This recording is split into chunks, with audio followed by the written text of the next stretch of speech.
নমস্কার, আমি সৌভিক। নতুন ভিডিওতে সবাইকে স্বাগত জানাই। এখন এই ভিডিওর মধ্যে কথা বলবো যে গতকাল ম্যাডক ফিল্মস তাদের হরর কমেডি ইউনিভার্সের আপকামিং যে স্লট, তারা আপকামিং যে সমস্ত সিনেমা নিয়ে আসছে তারা সেটা গতকালকে ঘোষণা করে দিয়েছে। তো তারা একেবারে 2028 সাল অবধি কি কি সিনেমা তারা নিয়ে আসছে সেটা নিয়ে কথা বলবো, সেটার আপডেট দেবো এবং তার মধ্যে আমার কিছু অ্যানালিসিস থাকবে, আমার কিছু মতামত থাকবে এবং আমি পার্সোনালি কোন কোন প্রজেক্ট নিয়ে সব থেকে বেশি এক্সাইটেড থাকবো বা থাকছি সেটা নিয়ে আজকে থাকবে কথাবার্তা আলোচনা। তো চলো ভিডিও আজকে শুরু করা যাক। তো আমি একেবারে খাতার মধ্যে লিখে নিয়েছি, তো সেটা দেখে দেখেই তোমাদেরকে বলবো যে তারা কি কি সিনেমা আনছে একেবারে 2028 সাল অবধি।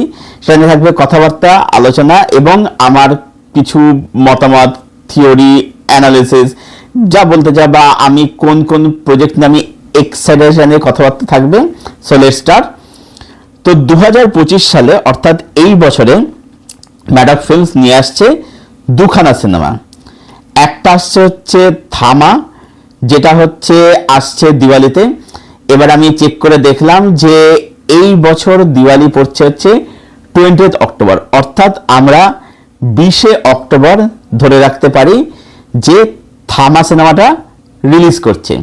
এবারে তোমরা জানো যে থামা এই সিনেমাটার প্রথম টাইটেল ছিল হচ্ছে ভ্যাম্পায়ার্স অফ বিজয়নগর, যেখানে আমরা আয়ুষ্মান খুরানাকে দেখতে পারবো হচ্ছে ভ্যাম্পায়ারের চরিত্রে।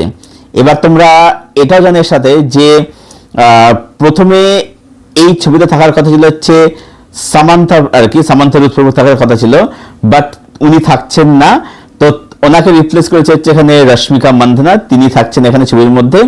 তো তোমরা আই হোপ যেখানে মুঞ্জা দেখেছো, সবাই দেখেছো মুঞ্জা আর কি, এখানে আই হোপের কোনো গল্প নেই এখানে আর কি।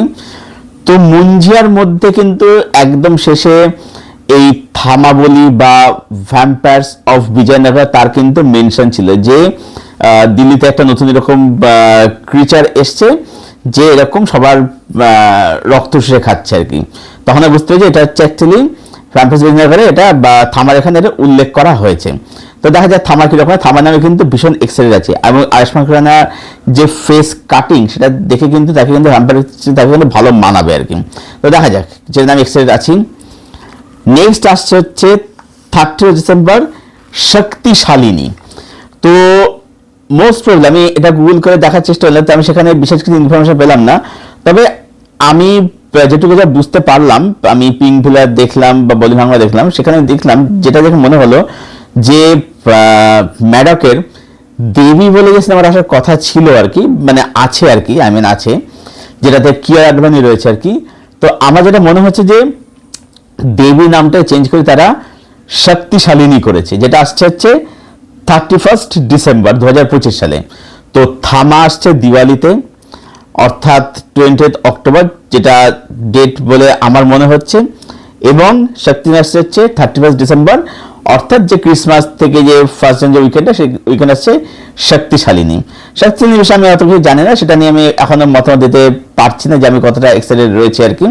মানে এমনি ম্যাডকের সব কাজ নিয়ে এক্সাইটেড পার্সোনালি রয়েছি, কিন্তু মানে এখন এখানে আমি কিছু বলতে চাচ্ছি না, মতামত দিতে পারছি না। আচ্ছা, এবারে চলে আসে হচ্ছে 2026 সালে। 2026 সালেও ম্যাডক ফিল্মস নিয়ে আসছে দুখানা সিনেমা। 14 অগস্ট আসছে হচ্ছে ভেরিয়া 2। তো ভেরিয়া 2 নিয়ে আলাদা করে বলার কিছু নেই, যেটা ভেরিয়ারই সিকুয়েল হয়েছে, ভেরিয়া ক্যারেক্টার নিয়ে করা হচ্ছে ভেরিয়া 2। আমার ভেরিয়া পার্সোনালি বেশ ভালো হয়েছে, খুবই ভালো হয়েছে, ক্যারেক্টার আমার পছন্দ হয়েছিল। মানে একটা দেশি উলভান্ডার ক্যারেক্টার ছিল আর কি, বরুণ সেখানে দারুণ পারফরমেন্স দিয়েছিল। তো সেটা নিয়ে আমি ভীষণ এক্সাইটেড আছি। ভেরিয়া 2 দেখা যাচ্ছে ভেরিয়া 2 কিরকম, এবং ভেরিয়ার মধ্যে কিন্তু অ্যাকচুয়ালি কৃতি সানন যে মারা গেছে এটা কিন্তু দেখায়নি কিন্তু, হ্যাঁ। তো মেবি সাথে বেঁচে থাকতে হয়তো ভেরিয়া 2 তাকে আমরা দেখতে পেলাম, কে বলতে পারে, হতেই পারে। তো ভেরিয়া 2 আমি কিন্তু ভীষণ এক্সাইটেড থাকলাম। আচ্ছা, 4 ডিসেম্বর আসছে হচ্ছে চামুন্ডা। তো চামুন্ডাতে জানো যে এই ছবির মধ্যে থাকতে চলেছে আলিয়া ভাট। তো আলিয়া ভাটের মধ্যে একজন দক্ষ অভিনেত্রী, একজন মানে বড় স্টার যুক্ত হবে কিন্তু একটা আলাদা মাত্রায় যোগ করছে। এমনিতেই স্ত্রী টু দেখেছিলাম যে সেখানে অক্ষয় কুমার মতো বড় স্টার যুক্ত হয়েছে, সেটা একটা বড় একজন মাত্রাযোগ্য, তার সাথে আলিয়ার মতো একজন মানে এই লিস্টের স্টার বা একজন পাওয়ারফুল অভিনেত্রী সে যুক্ত হচ্ছে, এখন প্রস্তাবে যে নিশ্চয়ই স্ক্রিপ্টের দম আছে, কারণ আলিয়ার কিন্তু স্ক্রিপ্ট সিরিজ কিন্তু বলতে গিয়ে খুবই ভালো কিন্তু, ঠিক আছে। তো চামুন্ডা আমি কিন্তু এক্সাইটেড থাকলাম। এটা আসছে হচ্ছে 2026-এর 4th ডিসেম্বর। এবারে চলে আসবে হচ্ছে 2027 সালে। 2027 সালে ম্যাডক নিয়ে আসছে দুখানা সিনেমা। 13th অগাস্ট আসছে হচ্ছে স্ত্রী 3। বলাই বাহুল্য এটা হচ্ছে স্ত্রী যে ফ্র্যাঞ্চাইজি আর কি, মানে স্ত্রী 1, স্ত্রী 2, স্ত্রী 3 আর কি, আমি পার্টিকুলার স্ত্রীর কথা এখানে বলছি আর কি। এটা বুঝতে হচ্ছে থার্ড ইনস্টলমেন্ট, সেটা আসছে 13ই অগাস্ট। এবং 24 ডিসেম্বর অর্থাৎ ক্রিসমাস উইকেন্ডে আসছে হচ্ছে মহামুঞ্জিয়া, মানে এটা হচ্ছে মুঞ্জিয়ার প্রিকুয়েল। এবারে ডেফিনেটলি এর মতো যে মুঞ্জিয়া হয়তো এখন আরো বেশি পাওয়ারফুল হয়ে গেছে, আরো শক্তি, সেখানে নাম হয়তো মহামুঞ্জিয়া রাখা হয়েছে। তো লেটস সি, দেখা যাক মুঞ্জিয়া কিন্তু আমার বেশ ভালো হয়েছে, এন্টারটেইনিং ছিল, বেশ ভালো হয়েছে। এবং মুঞ্জিয়ার যে যেটা ছিল সে মেন মেসেজটা কিন্তু সিনেমাটা সত্যি কিন্তু ভালো বানায় আর কি। এবার আসবে হচ্ছে 2028 সালে। 2028 সালে আসছে দুটো সিনেমা। 11th অগাস্ট আসছে হচ্ছে পেহেলা মহায়ুদ্ধ এবং 18th অক্টোবর 18ই অক্টোবর আছে দুসরা মহায়ুদ্ধ। তো এইটা দেখে আমার কোথাও মনে হচ্ছে যে এই যে হরর কমেডি ইউনিভার্সটা সেটা কোথাও না কোথাও থামতে হবে, শেষ তো করতে হবে। তো যে কারণে আমার মনে হচ্ছে এই দুটো সিনেমা দিয়ে তারা পুরো এই বিষয়টাকে তারা ক্লোজার দিতে শেষ করতে চায়, যে কারণে নাম রাখা হচ্ছে পেহেলা মহায়ুদ্ধ। অর্থাৎ এখানে হয়তো আমরা এই যে পুরো যে ইউনিভার্সটা, এখানে ইউনিভার্সের মধ্যে এই যে সমস্ত চরিত্র, সেই চরিত্রগুলোকে আমরা একে অপরের সঙ্গে লড়তে দেখব। কারণ আমরা জানি যে এর মধ্যে ভেরিয়া, স্ত্রী, তারপরে হচ্ছে এই যে ভিকি, এটা হচ্ছে সব হচ্ছে পজিটিভ ক্যারেক্টার। অন্যদিকে হচ্ছে এই যে মুঞ্জিয়া, তারপরে হচ্ছে অক্ষয় যে ক্যারেক্টার প্লে করছে, তো এরা হচ্ছে নেগেটিভ শেড ক্যারেক্টার। তো কোথাও গিয়ে মনে হচ্ছে যে এরা একের সঙ্গে কোথাও গিয়ে লড়াই করবে আর কি, যে কারণে এটা একটা দুটো পার্টে করা হচ্ছে। একটা হচ্ছে পেহেলা মহায়ুদ্ধ যেটা আসছে হচ্ছে 11th অগাস্ট, একটা হচ্ছে 18ই অক্টোবর, অর্থাৎ খুব কম সময় যাবে, সেপ্টেম্বর অক্টোবর 2 মাস আগের মধ্যে চলে আসছে হচ্ছে দুসরা মহায়ুদ্ধ। এবার দুসরা মধ্যে সম্ভবত এই পুরো ইউনিভার্সটাকে পুরো শেষ করা গেলে আমার মনে হচ্ছে। এবারে এখান থেকে কি বোঝা যাচ্ছে, যদি শেষ হয়ে যায় 2028 এর মধ্যে, তাহলে বুঝতে হবে যে ম্যাডক কিন্তু তাদের কিন্তু একটা ভিশন রয়েছে, তারা কিন্তু প্রপার প্ল্যানিং ইউনিভার্সটাকে মানেছে। কারণ আমরা যখন স্ত্রী 2 দেখেছি, স্ত্রী 2-এর মধ্যে যেরকম অর্গানিকভাবে ডটগুলোকে কানেক্ট করেছে, সেটা কিন্তু মানে একটা ইউনিভার্স কি করে বানাতে হয় তার কিন্তু একটা খুব দারুণ এক্সাম্পল। আমি দুটো ইউনিভার্সের কথা বলতে পারি যেটা আমার খুব অর্গানিক মনে হয়। একটা হচ্ছে লোকেশ কানাকরাজের ইউনিভার্স, মানে যেটা ওই লোকি সিনেমাটিক ইউনিভার্স, এলসিইউ যেটা আর কি, সেটা একটা মনে হয়েছে, যেটা ভীষণ অর্গানিক। এবং আরেকটা হচ্ছে এই স্ত্রী বা এই যে ম্যাডকের যে হরর ইউনিভার্স, সেটা আমার মনে হয়েছে আর কি।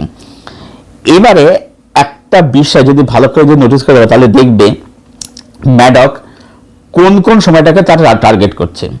তো দেখবে 2025 সালটা বাদ দিয়ে 26, 27, 28 তারা কিন্তু টার্গেট করছে হচ্ছে ইন্ডিপেন্ডেন্স ডে উইকেন্ডটাকে। এবার এর পেছনে কারণ হতে পারে, কারণটা যেটা সেটা হচ্ছে যে যদি তোমাদের মনে থাকে যে স্ত্রী 2 রিলিজ করেছিল কিন্তু অ্যাকচুয়ালিতে 14th অগাস্ট 2024 সালের, ভালো করে মনে করে দেখো, 14 আগস্ট কিন্তু স্ত্রী 2 রিলিজ করেছিল। এবং তোমরা জানো যে স্ত্রী 2 বা বলার অপেক্ষা রাখা না যে কোন লেভেলের সাকসেস তারা পেয়েছিল, তো সেটা তারা মাথায় রাখছে। যে কারণেই 2027 সালে 26, 27, 28 দিকে 26-এর 14th অগাস্ট আসছে ভেরিয়া 2। স্ত্রী 2 ছিল 2024-এর 14th অগাস্ট, 2026-এর 14 আগস্ট হচ্ছে ভেরিয়া 2। আবার দেখো 2027 সালের 13ই অগাস্ট আসছে হচ্ছে স্ত্রী 3। 2028 সালের 11th অগাস্ট আসছে হচ্ছে মহায়ুদ্ধ, পেহেলা মহায়ুদ্ধ, মানে এটা পার্ট 1 যেটা সেটা আসছে 11th অগাস্ট। এটা তারা টার্গেট করছে, কিন্তু যেহেতু স্ত্রী 2 তারা ইন্ডিপেন্ডেন্স উইকেন্ডে সাকসেস তারা পেয়েছিল, হিউজ সাকসেস পেয়েছিল, সেখানে তারা কিন্তু এই উইকেন্ডটাকে টার্গেট করছে, এই সময়টাকে টার্গেট করছে। আর একটা দেখবে তারা কিন্তু টার্গেট করছে হচ্ছে ডিসেম্বর বা ক্রিসমাস উইকেন্ডটাকে। যেমন এই বছর 2025 সালে দেখো 31 ডিসেম্বর আসছে হচ্ছে শক্তিশালী সিনেমাটা। আবার দেখো 2026 সালে 4 ডিসেম্বর ডিসেম্বর উইকেন্ড আসছে যে চামুন্ডা সিনেমাটা। 2027 সালের 24 ডিসেম্বর আসছে হচ্ছে মহামঞ্জিয়া, ক্রিসমাস উইকেন্ড আসছে মহামঞ্জিয়া। আবার 2028 সালে 2028-এর মধ্যে না, 28-এ শুধু পুজো রয়েছে, ওই নয় পুজো টাইমটা রয়েছে আর কি। পুজো বা দিওয়ালি তারা অত টার্গেট করছে না। মোস্টলি 2028 সালে 18 অক্টোবর এই সময় দিওয়ালি বা পুজো থাকে। মোট কথা 2025 ও 2028 সালে তারা পুজোটাকে টার্গেট করছে, কিন্তু বাদ বাকি দেখো সময়টা তারা কিন্তু মেনলি টার্গেট করছে হচ্ছে ইন্ডিপেন্ডেন্স ডে উইকেন্ডটাকে, এবং তার সাথে তারা টার্গেট করছে হচ্ছে ডিসেম্বর ক্রিসমাসের উইকেন্ডটাকে। ইন্ডিপেন্ডেন্স উইকেন্ড বেশি টার্গেট করছে, কারণ যেহেতু ইন্ডিপেন্ডেন্স উইকেন্ডে যেহেতু স্টুডিওটা একটা হিউজ একটা ম্যাসিভ সাকসেস, সেখানে তারা এই উইকেন্ডটাকে বেশি করে তারা টার্গেট করছে আর কি। এবারে প্রশ্ন হচ্ছে যে আমি কোন কোন এক্সাইটেড আছি। তো দেখো আমি এক্সাইটেড সবকটা প্রজেক্ট নিয়ে প্রচন্ড এক্সাইটেড, কারণ ম্যাডাকের আমার প্রচন্ড ভরসা রয়েছে, তারা কিন্তু প্ল্যানিং করে সিনেমাগুলো বানায়। তো লেটস সি, দেখা যাক। তো আমি এক্সাইটেড আছি হচ্ছে এর মধ্যে থামা, ভেরিয়া, মুঞ্জিয়া, স্ত্রী 3 আর মহামঞ্জিয়া, এই করা নিয়ে আমি এক্সাইটেড আছি প্রচন্ডভাবে। শক্তিশালী অবশ্যই আমি দেখবো, সেটা আমি এক্সাইটেড আছি। মোস্টলি দেবী সিনেমাটারই নামটা চেঞ্জ করে এই শক্তিশালী করা হয়ে যায়, কিয়ারা থাকছে মোস্টলি ছবিটার মধ্যে। আর পেহেলা মহায়ুদ্ধ দুঃসময় যদি এটা মানে একদম এন্ড প্রোডাক্ট যদি হয়ে থাকে, যদি শেষ মানে যদি হয়ে থাকে যেখানে সবকিছু মানে শেষ করবে, তাহলে বলবো যে সেখানে একটা কিছু হতে চলেছে, এটা আমার যেটা অন্তত মনে হচ্ছে। দেখা যাক এবারে এই ছবিগুলো আগে কিরকম বানায়, সেখানে কিরকম সব কিছু তারা এস্টাবলিশ করে, বিল্ড করে, সেটা তারা দেখা যাচ্ছে কিভাবে সেগুলো করে।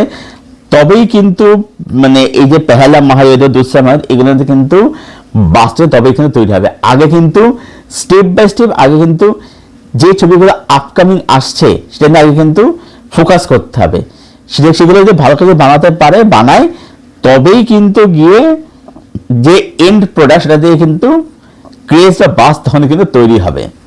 তো এই হচ্ছে পুরো আমার ওপিনিয়ন আপডেট, যেখানে তোমাদেরকে জানালাম যে ম্যাডক আপকামিং তারা কি সিনেমা নিয়ে আসছে, এটা নিয়ে আমি কতটা এক্সাইটেড আছি, আমার কি ওপিনিয়ন, আমার কি থিওরি বা আমার কি অ্যানালিসিস তোমাদের শেয়ার করলাম।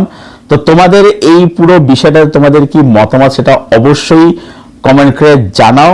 এবং যদি এই ভিডিও, যদি এই পুরো আলোচনা অ্যানালিসিস তোমাদের ভালো লেগে থাকলে ভিডিওটাকে প্লিজ লাইক করো, শেয়ার করো, চ্যানেলটাকে অবশ্যই সাবস্ক্রাইব করে দিও, এবং পাশের যে বেল আইকনটা আছে সেটাকে প্লিজ অন করে দাও, যাতে এরকম রিভিউ, এরকম আরো ভিডিও আসলে তার নোটিফিকেশন তোমার সহজে শীঘ্রই পাবে। এখানে শেষ করছি, আবার দেখা হচ্ছে তোমাদের সাথে খুব শীঘ্রই নতুন কোনো একটা ভিডিওর সাথে। ততক্ষণ জন্য সবাই খুব ভালো থেকো, সুস্থ থেকো এবং সিনেমার সঙ্গে জুড়ে থেকো।